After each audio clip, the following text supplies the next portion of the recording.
여러분 안녕하십니까? 포항 MBC 뉴스투데이입니다.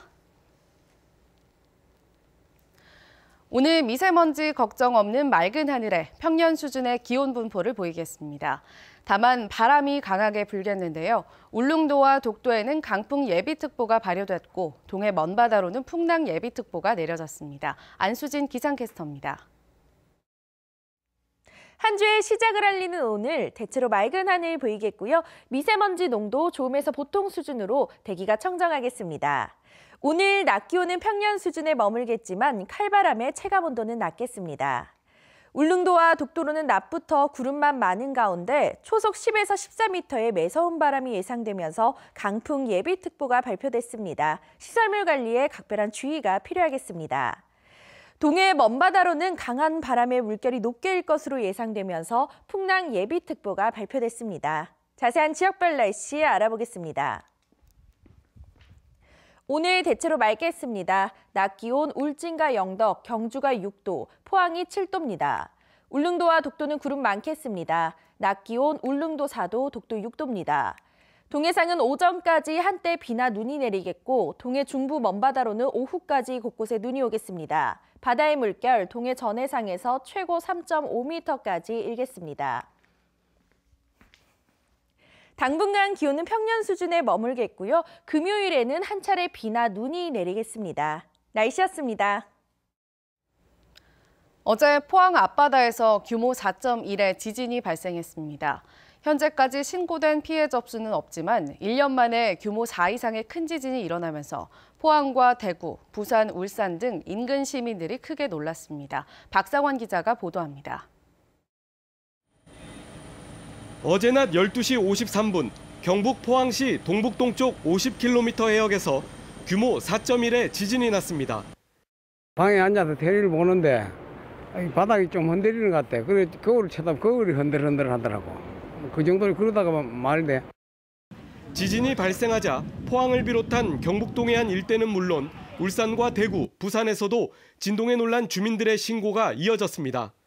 규모가 6.0에 미치지 않아 해일은 발생하지 않았고 육지와 약 50km 정도 떨어진 해역에 깊이 21km에서 지진이 발생해 큰 피해는 없었습니다.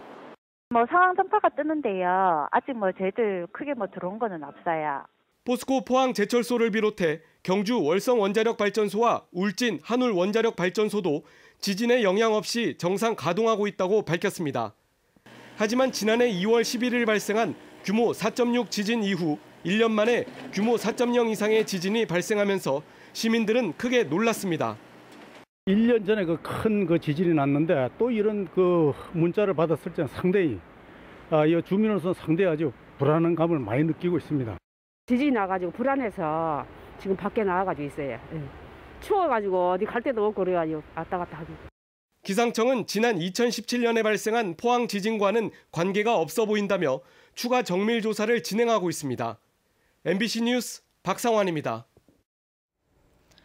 포항시의 인구가 9년 만에 50만 명 선으로 떨어졌습니다. 행정안전부에 따르면 올해 1월 기준 포항시의 인구는 50만 9,964명으로 2011년 7월 52만 명을 넘어선 이후 매년 감소해 이 추세대로라면 3년에서 4년 안에 40만 명 선이 될 수 있다는 위기감이 감돌고 있습니다. 특히 철강업체들이 2015년부터 인천이나 당진 등지로 생산 공장을 이전하면서 남구 지역의 인구 감소가 뚜렷했고 북구 지역도 지진 발생으로 인구 감소에 악영향을 미친 것으로 분석되고 있습니다. 다음 달 13일 실시하는 제2회 전국 동시조합장 선거부터 불법 행위를 신고한 사람에게는 최고 3억 원의 포상금이 지급됩니다. 중앙선관위에 따르면 선거범죄 신고 포상금은 종전에는 최고액이 1억 원이었지만 이번 조합장 선거부터 3억 원으로 상향 조정됐습니다. 또 금품을 받은 사람에게는 기존과 같이 최고 50배의 과태료를 부과하지만 스스로 신고할 경우 과태료를 면제해줄 방침입니다. 원전 건설 중단으로 인한 지역의 경제적인 피해를 최소화하기 위해 특별법 제정이 경상북도 주도로 추진되고 있습니다. 정부의 정책 변화로 생긴 지역의 피해는 정부가 책임지고 보상할 수 있는 법률적인 근거를 만들겠다는 겁니다. 이규설 기자입니다. 문재인 정부의 탈원전 정책에 따라 울진 신한울 3, 4호기 건설이 중단됐고 영덕 천지원전 건설도 백지화됐습니다. 경북도가 추산한 경제적 피해는 법정 지원금 및 지방세수 감소 5조 360억 원, 영덕 천지원전 특별지원 가산금 감소 380억 원, 사회 경제적 손실 4조 3,195억 원 등 모두 9조 5천억 원에 이릅니다. 하지만 정부 차원의 적절한 보상책은 아직 없는 상황이어서 경상북도가 특별법 제정에 나섰습니다. 긴급 예산을 편성해 연구 용역을 진행 중이고 올 상반기 안에 법안이 발의될 수 있도록 총력을 기울이겠다는 입장입니다. 그래서 용역이 수립 완료되면은 해당 지자체와 같이 동조를 해서 이 법안이 반드시 통과될 수 있도록 최선의 노력을 다하겠습니다. 도에서 추진 중인 특별법은 현재 국회에 계류 중인 신규 원전 건설 취소 지역 등 지원에 관한 특별법에서 한 걸음 더 나아가 지원 대상을 신규 원전 추진 지역뿐만 아니라 기존의 원전이 위치한 지역까지 넓히고 주요 국책사업 선정 시 우선권을 주는 내용까지 포함시킬 예정입니다. 원전 취소 지역 주민에 대한 보상 계획과 또한 이주 대책 지원 계획 등이 담길 예정이고 원전 소재 지역의 피해를 최소화할 수 있도록 조속한 시일 내에 법안이 발의 통과될 수 있도록 최선을 다할 계획입니다. 하지만 해당 내용을 모두 포함시킬 경우에 원전이 없는 지역에서 반발할 가능성도 있어 특별법 제정까지는 넘어야 할 산이 많다는 분석도 있습니다. MBC 뉴스 이규설입니다. 울진에도 대기오염 측정소가 설치돼 미세먼지와 오존 등 대기오염 상황을 실시간으로 파악할 수 있게 됐습니다. 울진군은 2억 원을 들여 울진읍 사무소 옥상에 설치한 대기오염 측정소를 오늘부터 본격 가동하고 실시간 측정 결과를 한국환경공단을 통해 제공하기로 했습니다. 울진에는 그동안 대기오염 측정소가 없어서 인근 삼척과 포항, 안동 등의 특정 자료를 참고로 활용해왔습니다. 경주시는 243억 원을 투자해 오는 2021년까지 공공하수처리시설에서 발생하는 하수 슬러지를 자원화하는 슬러지 감량화 사업을 추진합니다. 사업 규모는 하루 100톤을 처리할 수 있는 시설이 들어서며 올해 14억 원을 들여 기본과 실시 설계에 들어갑니다. 경주시는 이 사업이 끝나면 하수 슬러지 시설의 안정적인 운영과 바이오가스 생산으로 연간 25억 원의 예산 절감을 기대하고 있습니다.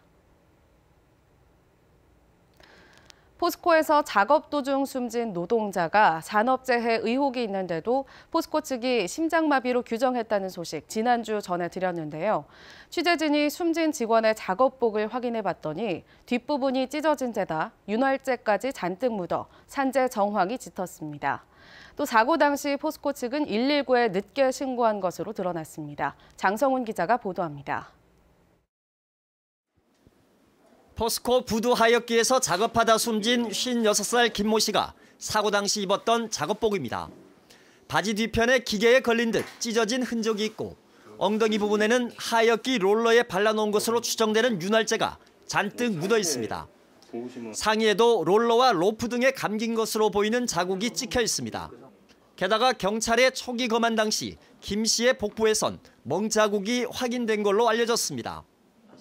일반인들이 봐도 이거는 기계에 말려 들어간 자국이 더 선명하게 보다시피 있는데 그걸 인정을 안 하고 그걸 인지를 못했다는 게 전문가들이 이거 말이 안 된다고. 국과수 부검 결과 김 씨는 장기 파열에 의한 과다 출혈로 숨진 것으로 확인됐습니다. 하지만 포스코는 사고 이후 김 씨의 사망 원인을 산업재해가 아닌 심장마비로 발표했습니다. 이를 근거로 유족들은 포스코 측이 산재를 은폐하려 했다고 의혹을 제기하고 있습니다. 포스코는 당시 노동부 현장 조사관의 판단을 근거로 산재가 아니라 심장마비라는 사고 경위서를 작성했다고 주장합니다. 그러나 현장 조사관은 포스코 측에 산재가 아니라는 말을 한 적이 없다고 밝혀 경위서 허위 작성 논란도 일고 있습니다. 부검 결과가 나오기 때문에 그 결과를 봐야 된다고 그렇게만 얘기했지. 포스코가 사고 직후 곧바로 119에 신고하지 않은 점도 의혹을 키우고 있습니다. 포스코는 사고 직후 자체 구조대에 먼저 연락해 응급조치를 했고 119에는 1시간 정도 지나서야 신고했습니다. 신고자에게 전화를 하여서 왜 119에 신고했는지 약간 이렇게 추궁을 하고 상당히 이제 불이익을 주기 때문에 심리적으로 압박을 받기 때문에 경찰은 자체 구조대가 도착했을 당시 김 씨가 살아있었는지 응급조치는 적절했는지 조사하고 있습니다. 또 포스코 측의 산재 은폐 의혹에 대해서도 관련자들을 소환해 본격적인 수사를 벌일 계획입니다. 이에 대해 포스코는 김 씨의 작업복은 구조대가 김 씨를 이송하는 도중 배관에 걸려 찢어졌으며 산재를 은폐할 의도가 없었다고 주장하고 있습니다. MBC 뉴스 장성훈입니다. 경주시가 오늘부터 시민과의 대화, 우리가 바라는 경주 읍면동 순회 행사를 갖습니다. 이번 행사에는 준하경 시장을 비롯해 관련 공무원들이 참여해 지역 주민들이 각종 아이디어와 민원, 건의사항 등을 발표하고 토론하는 자리로 마련됩니다. 특히 건의사항과 시정 아이디어에 대해서는 객관화 자료화해 행정 우선순위에 반영하고 불편사항에 대해서는 즉각 대응할 계획입니다. 경북교육청은 학교 건물을 지을 때 사용자인 학생과 교사의 의견을 반영해 짓도록 할 계획입니다. 경북교육청은 올해부터 학교를 새로 짓거나 이전할 때 전문가로 구성된 학교 환경 디자인팀이 설계 과정에 참여하도록 해 색채와 공간 디자인에 의견을 반영할 수 있도록 했습니다. 도교육청은 지난 1992년 이전에는 표준 설계도에 따라 획일적으로 건물을 지었으나 그 이후에는 기준 단가 범위 안에서 차츰 다양한 설계를 할 수 있도록 하고 있습니다. 손봉기 대구지방법원장이 오는 14일 취임합니다. 전국 최초로 판사들이 추천한 법원장인데요. 법원장 추천제를 두고 찬반 논란이 있었던 만큼 시험대가 될 전망입니다. 윤태호 기자가 전해드립니다. 손봉기 신임 대구지방법원장은 사법연수원 22기입니다. 전임 김찬돈 법원장보다 6기수 아래입니다. 기수를 따지는 법원 전통에 파격이나 혁신이란 말이 나옵니다. 고등법원 부장판사가 지방법원장을 맡던 불문율도 깨졌습니다. 손 법원장은 법관들이 추천하고 투표해서 3배수를 확정하고 대법원장이 마지막으로 선택하는 과정을 거쳤습니다. 판사님들로부터 법원장 후보자를 청거받고 이후 찬반 투표를 진행하여 4인의 후보자를 최종적으로 행정처에 법원장 후보자로 추천하였습니다. 수직적이고 민주적이지 못하다는 말을 들어온 법관 인사가 수평적, 민주적으로 바뀌는 계기가 될 것이라는 기대가 나옵니다. 재판 거래 등으로 더 미룰 수 없는 사법개혁에 긍정적인 영향을 미칠 것이란 평가도 있습니다. 걱정도 없지 않습니다. 표를 얻어야 하기 때문에 소신보다는 인기에 치중할 수밖에 없다는 비판이 있습니다. 법관들이 추천하기는 하지만 어쨌든 대법원장이 결정할 수밖에 없어 이른바 코드 인사 우려는 남습니다. 누가 추천을 받을 만한 어떤 기준이나 그런 객관적인 게 없다. 이게 먼저 문제인 것 같고요. 성향이라든지 어떤 그런 부분이 작용을 많이 할 텐데 업무 역량하고는 별로 상관없을 수도 있고. 대구와 함께 법원장 추천제를 시행한 의정부 지법은 최종 후보가 탈락했습니다. 찬반 논란이 뜨거운 법원장 추천제를 계속 운영할지 아니면 그만둘지 그 평가 무대가 바로 이곳 대구지방법원입니다. MBC 뉴스 윤태호입니다. 제306회 경상북도의회 임시회 1차 본회의가 오늘 경북도청 본회의장에서 열립니다. 오늘 회의에서는 이칠구 도의원이 포항 흥해 지역 지정문화재 현상 변경 완화 촉구에 대한 5분 자유 발언을 하는 등 4명의 도의원이 지역 현안을 주제로 자유 발언에 나섭니다. 또 SK하이닉스 반도체 특화 클러스터 구미 유치 결의안 등을 채택할 예정입니다. 경상북도는 미세먼지 감소를 위해 올해 전기자동차 보급을 지난해보다 2배 이상 늘려 모두 2,545대를 보급하기로 했습니다. 공공기관 보급 대수를 제외한 민간 보급부는 포항이 1000여 대로 가장 많고 울릉 100대, 안동 영주 30대 등입니다. 전기자동차를 사면 국도비와 시군비로 보조금이 지원되는데 많게는 1,900만 원까지 지원됩니다. 시군별로 이달부터 보급 사업을 공고하고 보조금 대상자 신청을 받습니다. 지금까지 경북에는 1,600여 대의 전기자동차가 보급됐고 충전시설 1,200여 개가 구축됐습니다. 농사를 짓고 가축을 돌보면서 건강과 심신의 안정을 되찾는 치유농장. 유럽에선 수십 년 전부터 시작돼 복지제도의 하나로 자리 잡았는데요. 경북에도 숲과 원예, 승마 등을 테마로 하는 치유농장이 하나둘씩 문을 열고 있습니다. 엄지원 기자입니다. 네덜란드 소도시 베넨달에 위치한 농장 에이크 후버.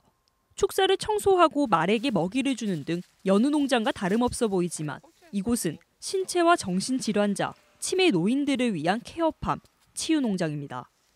100여 명의 게스트들이 일주일에 2-3번 이 농장에 들려 자연 속에서 정원을 가꾸고 미술과 음악, 운동 등 치유 프로그램을 받는데 체험비는 지방정부가 이 농장에 지불합니다. We leven in een heel klein wereldje. En hier kom ik met lotgenoten, soortgenoten, mensen met dezelfde ziektebeelden. Je bent met dezelfde mensen streek. Dus je hoeft niet bang te zijn voor iets wat gezegd wordt. 치료 자체보다 일상을 누리며 자존감을 회복하고 심리적 안정을 찾는 게 치유농장의 목적인데 경북도 치유농장 육성에 나섰습니다. 화훼와 숲, 계절밥상과 승마 등 2017년부터 테마별로 경북의 12개소를 선정해 조성비와 프로그램 컨설팅을 지원하고 있고 올해까지 9개소가 문을 엽니다. 안동에서는 화훼와 접목한 치유농장이 오는 봄 운영을 시작합니다. 5, 60대 몸이 아프거나 병원 생활을 오래 하신 분들이 오셔서 꽃을 보고 꽃길을 걷고 꽃을 꺾어보고 하는 걸로 프로그램을 그 환자 중심보다는 일반 도시민들이 이곳 농촌에 와서 힘을 얻고 가고 치유가 될 수 있는 그 힐링형 농장으로 만들어 나갈 계획입니다. 경북은 강원도에 이어 전국 2번째로 치유농업 육성을 위한 지원 조례를 마련하고 매년 3농장씩 선정해 경북형 치유농장을 육성한다는 계획입니다. MBC 뉴스 엄지연입니다. 경상북도와 대구시는 문화 관광체육 분야에서 25개 상생 협력 사업을 진행하기로 했습니다. 우선 양시도를 묶은 관광 콘텐츠와 관광 코스를 개발해 공동 마케팅에 나서기로 했습니다. 5월 열리는 대구 컬러풀 페스티벌에 경상북도가 퍼레이드에 참여하고 경북작가 초대전 개최도 검토하기로 했습니다. 10월 경주 세계문화엑스포에는 대구시의 홍보 부스와 문화예술단체 참여를 추진하기로 했습니다. 내년 대구 경북 관광의 해를 맞아 상징물과 슬로건, 홍보 동영상, 관광 기념품을 함께 만들고 공동 마케팅을 하기로 했습니다.